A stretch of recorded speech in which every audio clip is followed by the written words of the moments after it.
Hi, hello, வணக்கம். Welcome to வண்ணங்கள் 100. நம்ம சேனலை பார்த்துக்கிட்டு இருக்கிற அனைத்து நண்பர்களுக்கும் அன்பு வணக்கங்கள். உங்கள் ஆதரவை நீங்கள் எங்களுக்கு தரணும்னு நினச்சா மறக்காமல் நம்ம சேனலுக்கு சப்ஸ்கிரைப் பண்ணுங்கள். கூடவே பக்கத்தில் இருக்கிற பெல் பட்டனையும் கிளிக் பண்ணிக்கோங்க.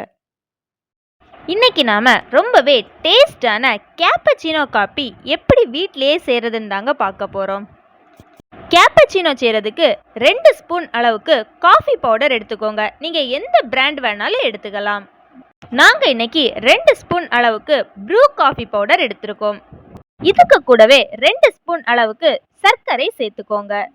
கூடவே 2 ஸ்பூன் அளவுக்கு ஹாட் வாட்டர் சேர்த்துக்கோங்க.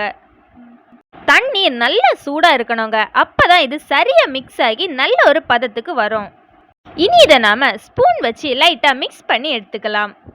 உங்ககிட்ட எலக்ட்ரிக் பீட்டர் இல்லை அப்படின்னா ஒரு அரை மணி நேரத்துக்கு கையெடுக்காமல் இதை நீங்கள் ஃபாஸ்ட்டாக பீட் பண்ணிகிட்டே இருந்தீங்க அப்படின்னா இது ஒரு க்ரீமியான கன்சிஸ்டன்சிக்கு வரும். நாங்கள் இன்னைக்கு எலக்ட்ரிக் பீட்டர் யூஸ் பண்ணி செய்ய போகிறோம். எலக்ட்ரிக் பீட்டரை லோ ஸ்பீடில் வச்சு 5 நிமிஷத்துக்கு நல்லா பீட் பண்ணி எடுத்துக்கலாம். 5 நிமிஷத்துக்கு அப்புறமா நம்மளுக்கு லைட்டாக கலர் சேஞ்ச் ஆகி வந்திருக்குங்க. ஆனால் இது இன்னும் சரியான பதம் கிடையாது. அதனால திருப்பி ஒரு 5 நிமிஷத்துக்கு நல்லா பீட் பண்ணி எடுத்துக்கலாம். இன்னும் நம்மளுக்கு கலர் சேஞ்ச் ஆகி லைட்டான ஒரு க்ரீமியான கன்சிஸ்டன்சிக்கு வந்திருக்கு. ஆனால் இதுவும் நம்மளுக்கு லிக்விட் மாதிரி வடிஞ்சு வருதுங்க. நமக்கு க்ரீம் ஆகி நிற்கணும். அந்த மாதிரி வர வரைக்கும் நல்லா பீட் பண்ணி எடுத்துக்கலாம். திருப்பியும் ஒரு 10 நிமிஷத்துக்கு நல்லா பீட் பண்ணி எடுத்திருக்கோம். இப்போ பாருங்க நல்லாவே கலர் சேஞ்ச் ஆகி வந்திருக்கு. இது நல்ல ஒரு க்ரீமான கன்சிஸ்டன்சிலையும் இருக்குது. இனி நாம் இதை அரேஞ்ச் பண்ணிட வேண்டியது தாங்க. இனி ஒரு கிளாஸ் எடுத்துக்கோங்க. அதில் நாம் எடுத்து வச்சிருக்கக்கூடிய இந்த மிக்சரை 1 ஸ்பூன் அல்லது 2 ஸ்பூன் அளவுக்கு சேர்த்துக்கோங்க. இதுக்கு கூட காய்ச்சி ஃப்ரிட்ஜில் வச்சு எடுத்த சில்லுனான பாலை இது கூட நம்ம சேர்த்துக்கலாம்.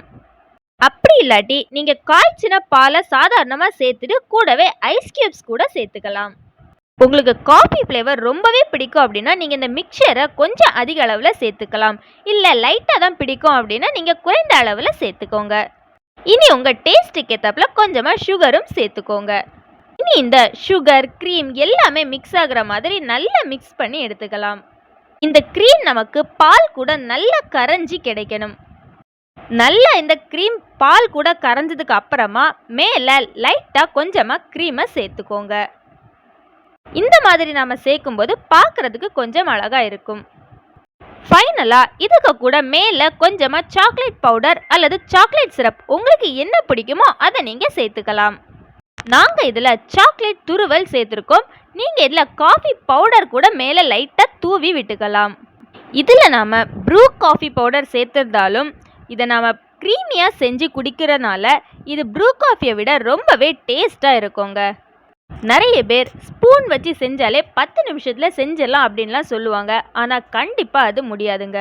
நீங்கள் குறைஞ்சதுக்கு அரை மணி நேரம் கைவிடாமல் ஃபாஸ்ட்டாக பீட் பண்ணால் மட்டும்தாங்க உங்களுக்கு இந்த க்ரீமியான கன்சிஸ்டன்சி கிடைக்கும். இந்த ரெசிபி உங்களுக்கு பிடிச்சிருந்தனா லைக் பண்ணுங்கள். இதை செஞ்சு பார்த்துட்டு எப்படி இருந்ததுன்னு மறக்காமல் உங்களோட கருத்துக்களை கமெண்டில் ஷேர் பண்ணுங்கள்.